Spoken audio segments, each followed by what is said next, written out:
Welcome to a conversation with Dr. Richard W. Fleming, world-renowned plastic surgeon.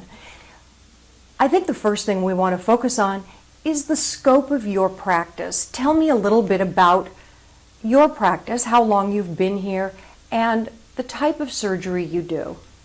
My practice has evolved significantly over the last 30 plus years. Initially, saw a lot of patients after trauma, did a lot of reconstructive work. However, now I've restricted my practice to primarily facial cosmetic surgery. It's all cosmetic, primarily facial.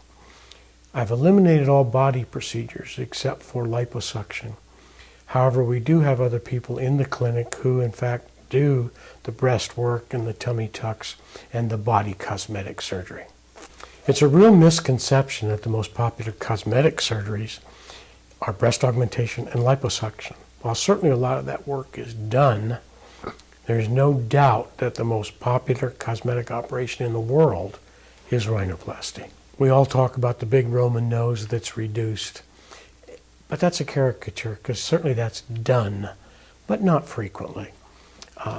Rhinoplasty surgery is about millimeters. It's about changing small things, finesse, either increasing projection, decreasing projection, or width.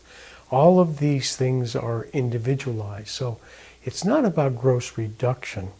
It's more about finesse and millimeter alterations, bringing all the parts of the nose into concert and proportional. The best sign of a good nose job is it looks totally natural and people are not sure whether or not you've had it done. That's the key. It has to look natural.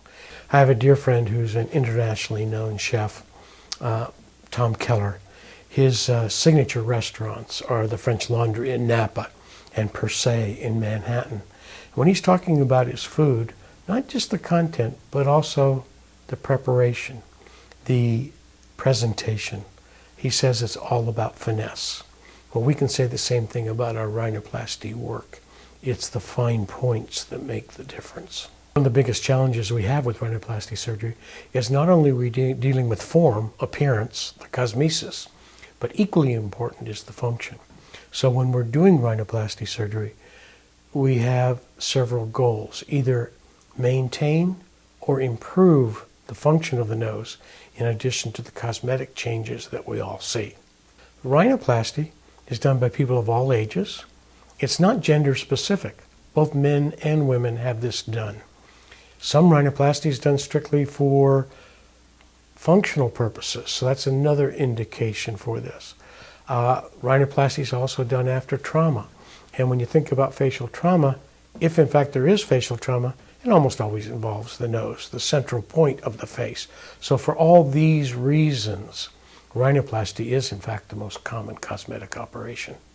The definition of a good nose, in one word, is natural. If somebody looks at you that you don't know and says, "I love your nose, who did it?" that's probably not a compliment.